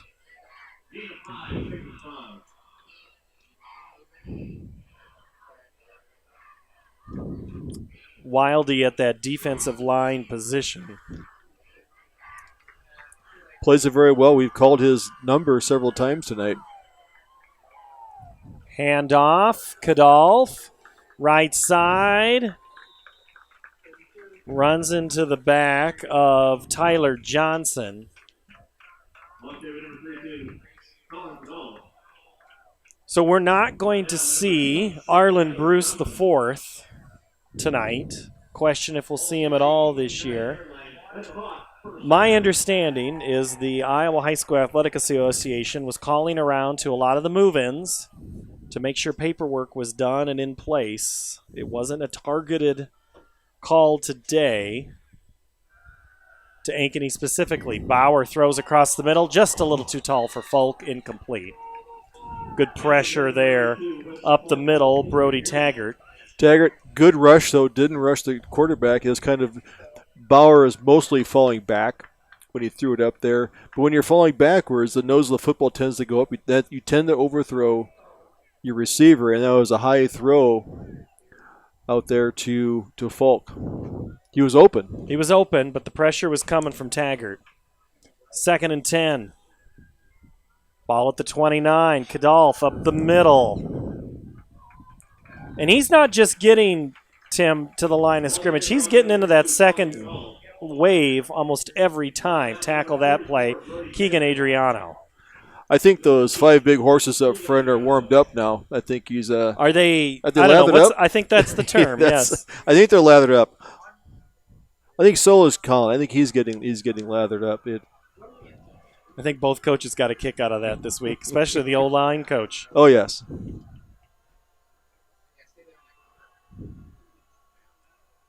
Bauer picks it up, quickly throws it to the left corner, and it's caught for a touchdown. Cade Summers! 22-yard touchdown score for the Hawks. Adriano's out there on the rush. Thought he had it. Had the quarterbacks up. Bauer tucked a little bit, went back, threw it up there. Summers kept his concentration. Ball's coming in, swiped at, looked the ball into his hands. Sometimes the drop can throw off your timing, and it disrupts defenses. I don't know if that's what happened there, but it certainly didn't disrupt the Hawks. Pelham on for the extra point. And that's no good, so the score will stay 41-6 with 3:45 left to go here in the third quarter. This is high school football on CISN.TV. Save thousands now at Schottenkirk Chevy Waukee. 15% off 2020 Equinox and 2020 Trax, or 0% for 84 months. 15% off 2020 Sonic and 2020 Spark. WaukeeChevy.com. 12% off 2020 Blazer. 10% off 2020 Colorado. Up to $15,000 off new 2020 Suburban. We're in a position to give you more for your trade. As always, we're a partner you can count on. Schottenkirk Chevy Waukee. WaukeeChevy.com. Hi, I'm Joe the Car Guy with Westside Auto. I'm excited to tell you about our new lifetime oil change plan. When you purchase our plan, you'll never have to pay for an oil change again. If you get a different car, simply transfer the plan over. If that car's oil needs are different than your original plan, just pay the difference. It couldn't be simpler. You won't have to worry about inflation or prices going up. Give us a call at Westside Auto Pros to get details on the lifetime oil change plan. And remember, when I say lifetime, I mean your lifetime, not just your car's. Running clock. Boy, I just didn't know if we'd ever see that in this game. This has been a close contest. After that initial dropped handoff, it has been all Ankeny since the opening go here, Tim. Yes, they righted it. And I was expecting at the first quarter, they're filling each other out. Centennial did the same thing. They had a fumble. There's been some hits out there. It's at live game speed. It's hard to replicate that in practice to get out here. But once they got going, that's the way I thought that, the skill players for Ankeny have really shown in their timing, their tight-knit group, and they've been waiting for this kind of season. Hawks have 335 yards of total offense right now to 94 for Centennial. Jace Bauer, 4 touchdown passes, 2 catches for Breck, 2 for Kadolf, and 2 for Summers. Kadolf's touchdowns are rushing scores. So this would be the sanitation time. Everybody's got their distances. And here's the thing. I did not get a chance to run the Dave Wims interview. And maybe we'll be able to. Maybe we'll still be able to post that. He was talking about the volleyball. He says, girls, everybody on this volleyball team is your friend, nobody else. Yeah. I see on the sideline here, the Hawks are in front of us. They got them segmented. They got a group over there between the 25 and the 10, and the same thing on our right side. So they got them sectioned off, and this is where you stand on the sideline.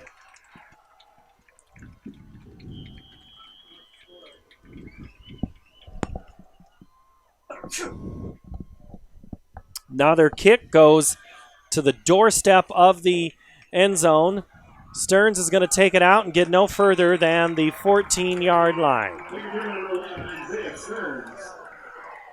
A good tackle by McCullough out there. He had the outside lane. Don't let him get out, so he had a good open field tackle. Slow to get off is Tandem Webb Tate, and some of the Hawk fans are kind of wondering what's going on here, starting to say maybe not an up-and-up hit, and that's what can happen in a good rivalry game. Emotions get a little up, even on a 41-6 score. All these guys know each other throughout. They all live in the same town. They see each other, so this is a big rivalry. And then the Hawks have not had this advantage in quite some time. Good into quarterback. He'll keep it and go up the middle and go no further as Penningroth makes the tackle at about the line of scrimmage. They'll give him about a yard up to the 14. Second down. Good goes back out. Cole comes back in. I'd like to see him in a series. I'd like to see what Good could do in a series. Let him, he's basically when he comes in, he runs, but then he goes out. So I'd like to see him hand off and kind of get his feet wet. And really, Cole, 4 carries for -18. 10 of those were a sack. Passing-wise, he's 6 of 7. That's a good start. Good. Rolls out to the right. He's going to run it. And get back to the line of scrimmage. And in there for Ankeny on the tackle, Nixon Timu.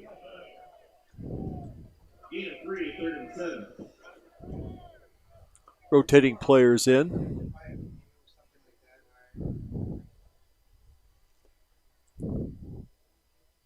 Peyton Good, he's a basketball and track athlete. Said he put on 25 pounds between basketball and football. Now, if this isn't a COVID story, I'm not sure what it is. I'll tell it after this play. 3rd and 7. He's going to run and get the first down that far sideline before he's tackled by Crandall. It's a good run there. Dropped the ball. Ball's on the ground in front of him. He kept his composure, picked it up, goes, I better take off to the sideline. So keeping his head on, doing a nice job. So Good was lifting in his garage, and he ran miles around the neighborhood with his dad driving next to him when all the gyms were closed because of COVID. Isn't that something that... And he's running and he gained 20 pounds? Yeah. I mean, that's a good workout. I know a lot of us gained a lot of weight. It just wasn't good weight. I did that March. working from home. Good takes the snap. He'll run it to the right and get stopped at about the line of scrimmage. Crandall there, as was Cade Lewick. Could be the last play of this quarter. They might let the clock run.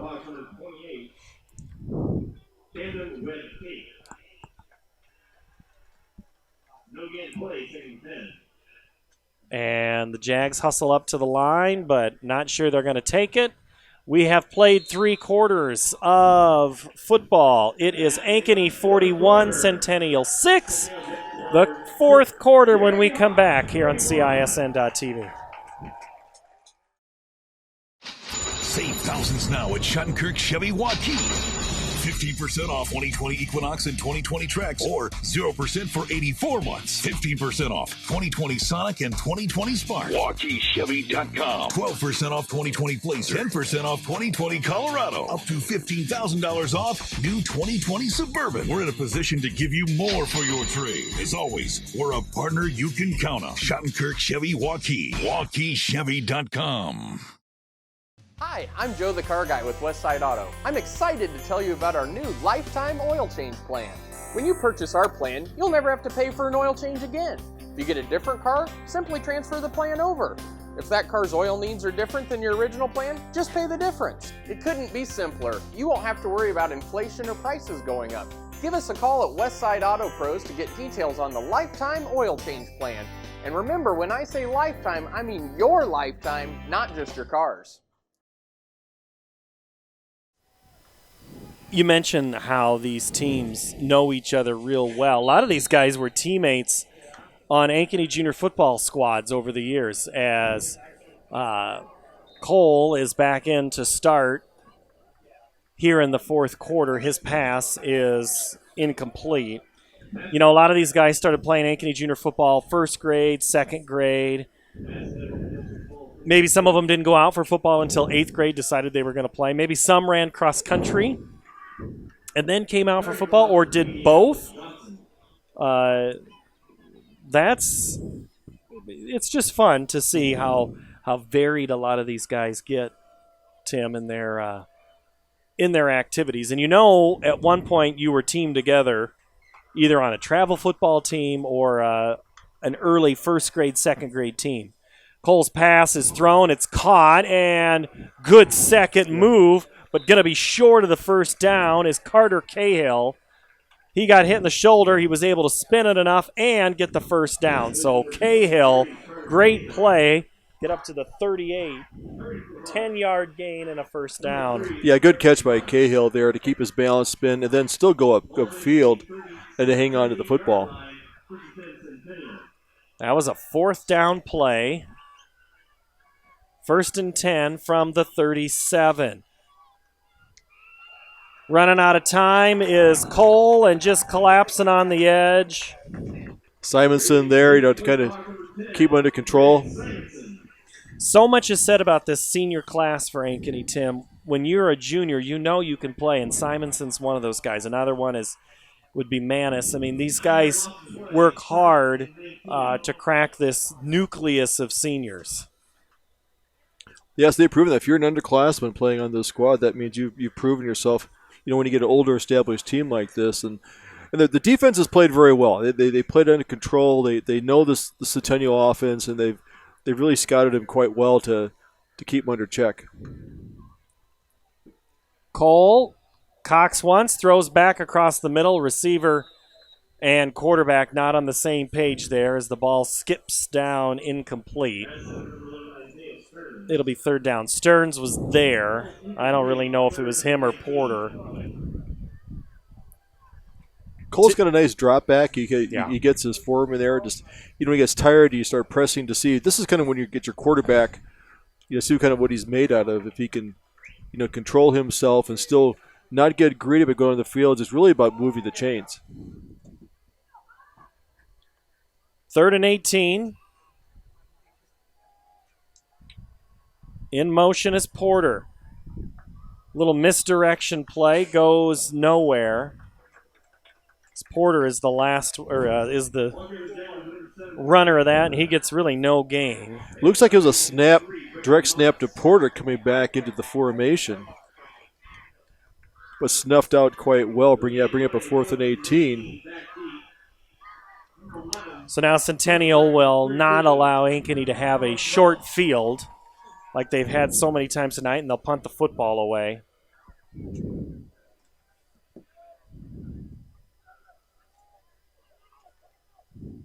High kick this time from Johnson. Taken, fair catch at the 32 by number 32.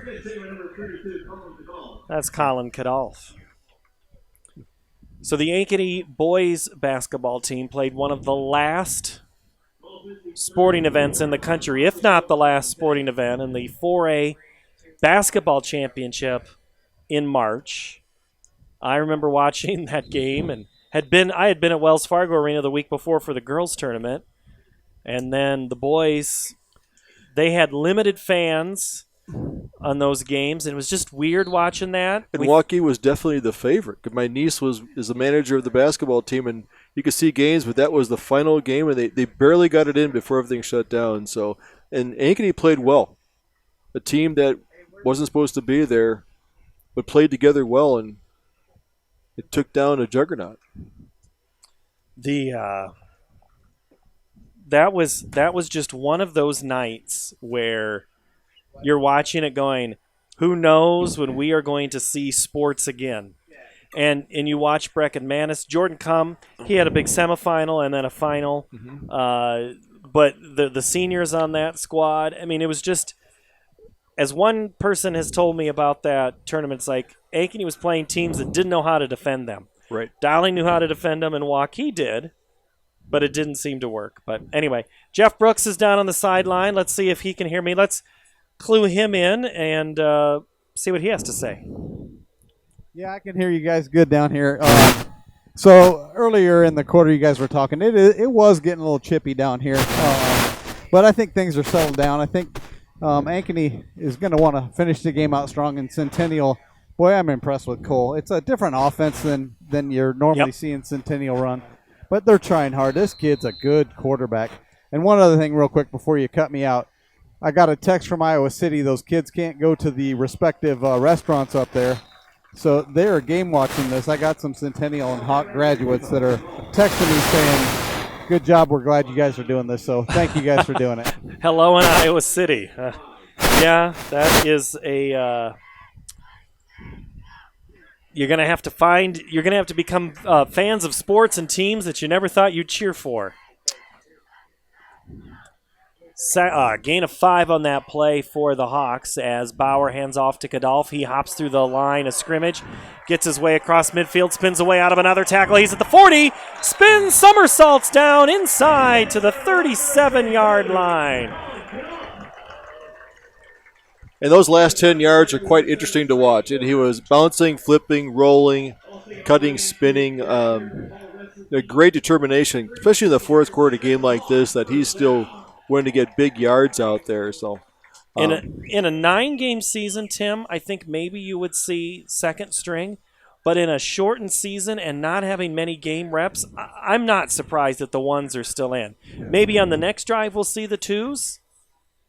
Or am I misreading that? I don't know. Bauer hands off to Kadolf up the middle, and he has a whole lot of running room. He escapes one tackle, now darts to the right side. 10, 5, inside the 3-yard line. Once again, good blocking because he was out. He was 5 yards. He was past the linebackers before they knew he was there, and then he cut back across the field. They put it at the 3, which makes it a 34-yard carry. It's my understanding there would be math. Oh, wait, no, there is math in sports. I forget that. Fuad's in there, a good block in there as the fullback. Good theory there of, the coaching. I think you're looking at a 7-game season if you get to play them all. Yeah. You may go down to 5, so I think you're looking at such a shortened season, letting these guys play. I'd have to ask the coaches if they feel that way, but I could completely understand that. And we have a timeout, Ankeny. Play clock down to 0. And it expired, and step away for just a moment. 41-6, Ankeny in control. Central Bank is proud to support the unmatched spirit of sportsmanship and hard work exemplified by our local athletes. We're fans of high school sports and the way the big game and hometown team rally a community. Best of luck to all of today's competitors. Play hard, have fun, and make something great happen. Central Bank, member FDIC. I always like to stay inside the car. We can be loud and nobody tells us to be quiet. That is a shoulder compliment. Nobody's judging you for what you order. You can get one of everything if you want. When you're in the truck, it's judgment free. First and goal from the 3 for the Hawks after a big 2 plays going almost 60 yards. Hawks trying to punch it in here. Jace Bauer under center. He's got Fuad behind him. They give it to Kadolf. Cuts, chops, steps, untouched into the end zone. Colin Kadolf, his third touchdown of the game.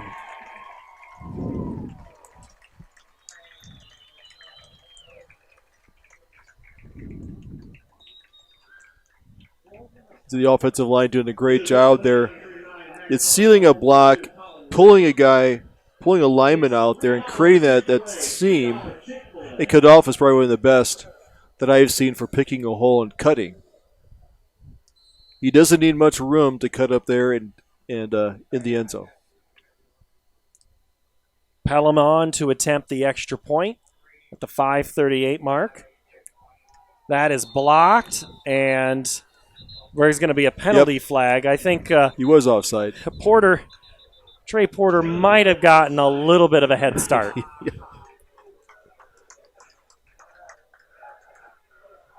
Since you're coming to the party, you might as well block the kick.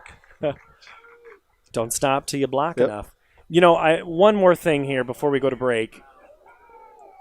Another reason that maybe we're seeing the ones is and multiple coaches have told us this, Tim, already this year. You don't know if this is your last practice or last game. This might be it. Yeah, and true.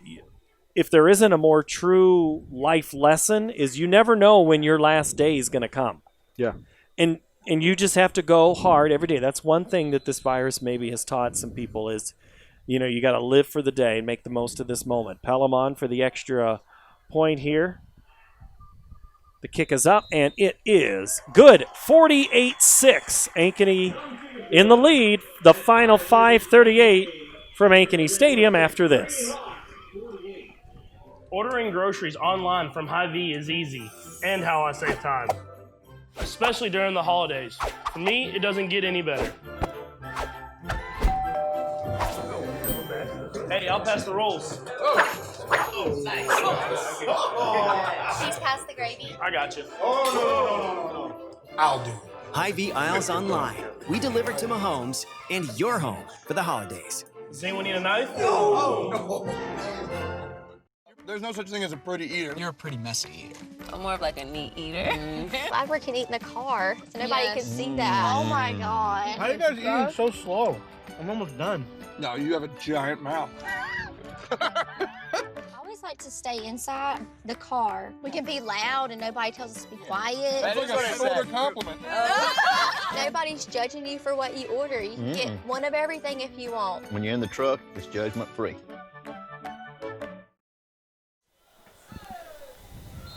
The Hawks of Ankeny, 48. The Jaguars of Centennial, 6.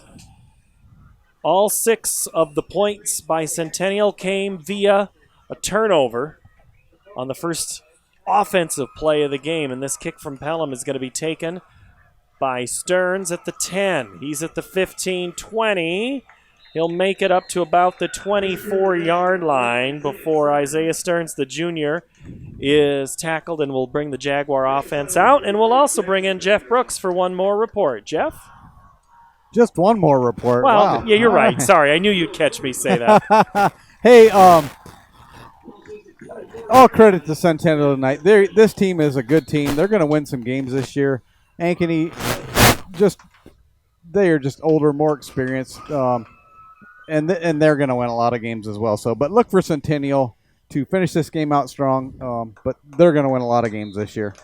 Very good football on both sides of town, and you think of what Centennial did last year, the years before. Just great play in the district, and I think Ankeny knew. I think Coach Nelson, he knows this is a team that's loaded, but he also knows this is just one of those weird years. Will we have a state champion? Will we get to the playoffs? Handoff left side on the reverse. Good move out in across the 40 is Carter Cahill. They're going to say he stepped out with Will Cornwell's tackle at the 37-yard line, 38. We said coming into the game that we thought that Ankeny, with the Hawks, probably a top 3 team, maybe top 4 team, that they were that top echelon in the state. So This is a juggernaut to come out and play first game of the season. Handoff up the middle and getting good yardage.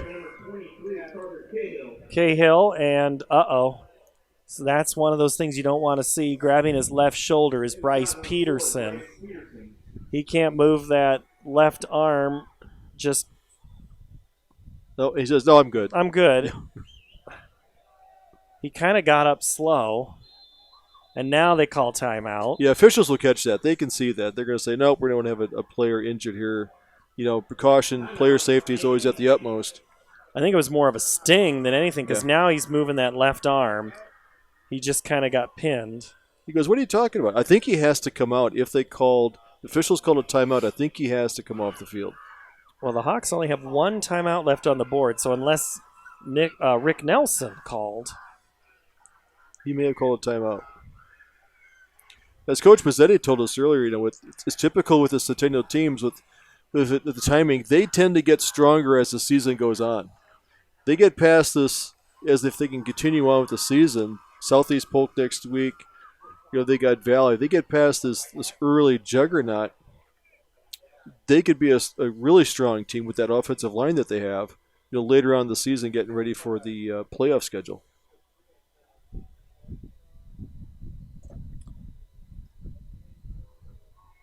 So heading out and being replaced is Bryce Peterson.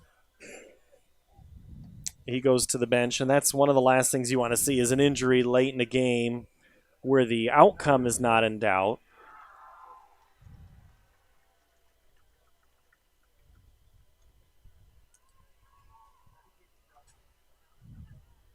Centennial offense, 74 yards passing. Tim, you got a card right behind you. Got a scoring update, I think. Rushing 54 yards, total 128.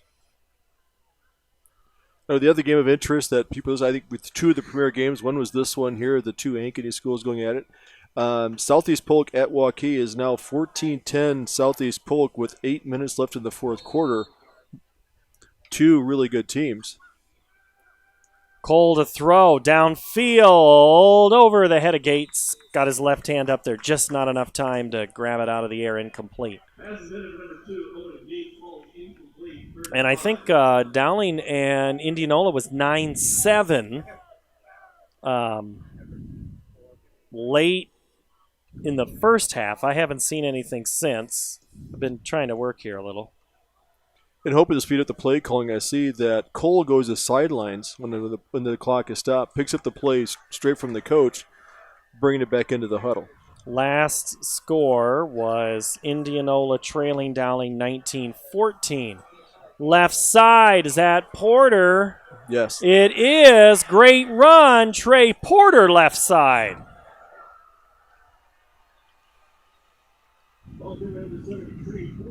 As Jeff Brooks just told us, this team does get stronger. They're getting stronger as this game is going on. The timing is getting better. The timing is so important. It's very much like you said, it's a timing offense, not so much a complicated offense, but it's a timing. You have to get the backs in the right position for the ball fake and carrying out your fakes. Cole throws down, field incomplete. Stearns was there. Stern punches the turf in frustration. He was kind of hoping. Crandall's think it was going to be overthrown. He had his hands up there. If he wouldn't have tipped it away, I think Crandall may have had an interception. So Centennial will be off next week, and then they host Waukee, a game we'll have here on the 11th of September. Next week, Ankeny goes to Waukee. So Waukee will know the Ankeny teams well. Porter, left side. Fumble, comes out, and some Hawks say they have it. And they do. I thought Howe was going to get his hands on it, but the ball squirts out. Second fumble. Cole Pomeranke tonight.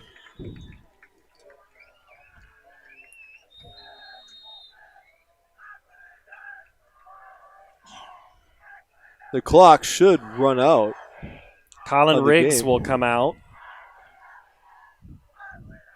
So for the first time in 5 tries,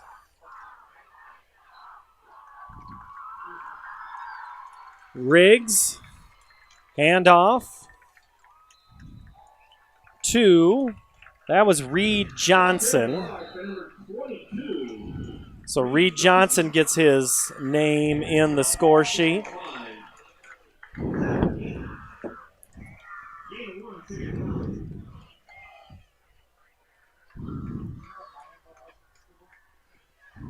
Hawks do not need to run another play.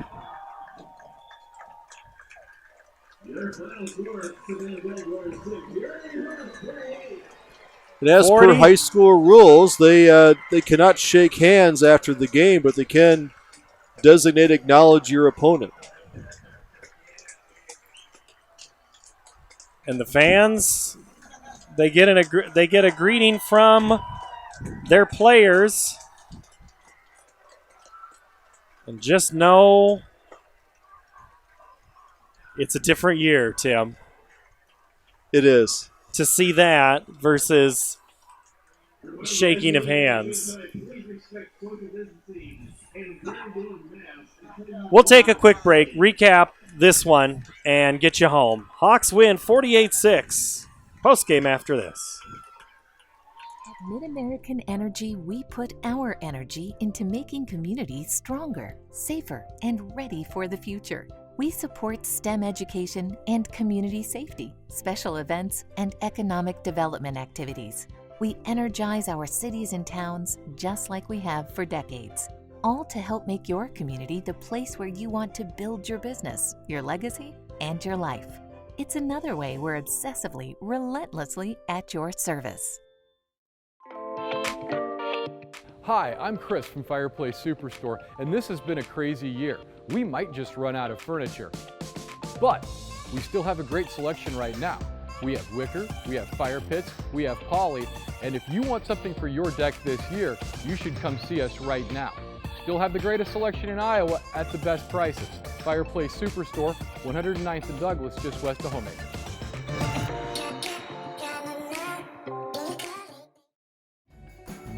Make this summer one to remember with these savings at Fairway. This week, USDA Choice Top of Iowa Sirloin Steak is just $4.99 a pound. Stella Bella green seedless grapes are only $1.88 a pound. Ritz crackers are just $1.88. Coca-Cola or Sprite products are 4 for $9.98 when you buy 4. Wishing you a fun-filled summer from our family to yours. Fairway. Hey everyone, this is Dan Holm of Ankeny Fanatic. We're gearing up for another exciting fall season of high school sports. Be sure to check out our website for all of your Hawk and Jaguar coverage. Hey, look who's here. Welcome back, Coach. How you doing? Good luck this season. Thanks a lot. Thanks. Good. You don't want to miss any of the action.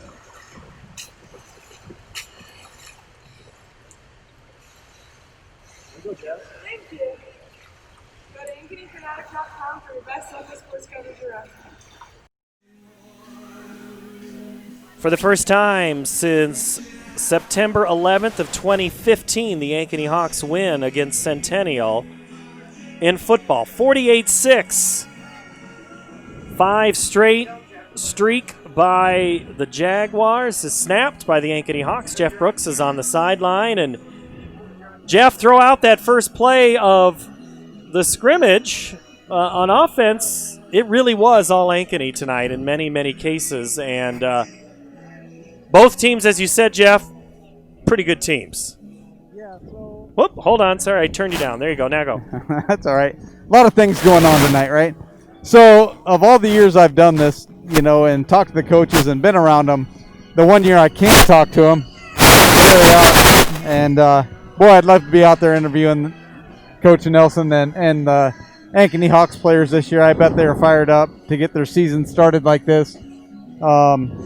You know, the one thing we haven't talked about is the offense and defensive lines. I mean, the defense held, it was a shutout, right? Yeah. Tonight. That's impressive. I know Centennial's a younger team, and their offense is different than what it was last year, but still to shut out any CIML team That's pretty impressive. And the offensive line to give time to throw to the receivers, to let the running backs run. That's pretty cool, too. So all credit, though, to the quarterback, to the running backs, to the wide receivers. Ankeny's going to be a great team this year. Look forward to watching them. Centennial, on the other hand, too, they will get their share of wins. So see where it goes from here. Yeah, it'll be interesting next week. Jeff Brooks on our sideline tonight. Hey, we got to do one game. We got one game in, Jeff. How about that? Pretty good. All right, Jeff Brooks on our sideline. You see the Hawks trailing off. Tim, real quick look at statistics. Jace Bauer, 9 for 11 passing for 130 yards, 208 total on the game. And that was in the first half. Second half, he was 2 for 3. That's where the extra yardage came in. So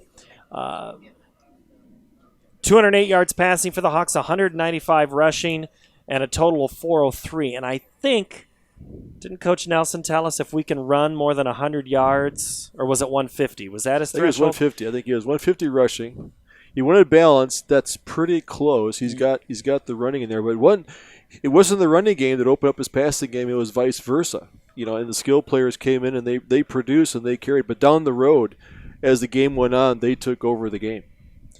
Centennial tonight, 74 yards passing, 76 yards rushing, total 150. Balanced approach there, too. Cole got better, more comfortable as the game went on. Clearly, they're going to try to throw the football more with him. Good is a guy they're going to run. Everybody in the stadium knows it. That's going to be one of those things they have to try to figure out how to disguise what we're trying to do. And for a young Centennial team, with an experienced back, realize this may be the best defense they may face all year. It's a very athletic defense. They've got some stud players. You're looking at, like I said, one of the top teams in the state. So that's a tough opponent to walk out and play right away. I think they held up well. They always have talent in there. It's just they're going to get better as the season goes on. And again, we just don't know how many of these games we're going to get. And you get one. If you can have one against your crosstown friends, you'll take that. Yep. It's got like baseball. It's like a week to week. This may be canceled. We're in uncharted territory. I hope that we're back here in 2 weeks doing this again for another great game. We'll see. All right, that'll do it for the entire crew here. Thank you for your patience in this one. We know the stream is always a frustration, but hey, my hat's off to the guys trying to make this happen where we can get back on, and they're all trying, and thank you, and hopefully you're just having a good social night with your friends that gathered to see the game, and you didn't cuss my name too much, like more than normal. So for all of us here at CISN, Ankeny Hawks win 48-6. We're back in 2 weeks at Ankeny Stadium for a Centennial home game. We'll see you then. Good night from Ankeny.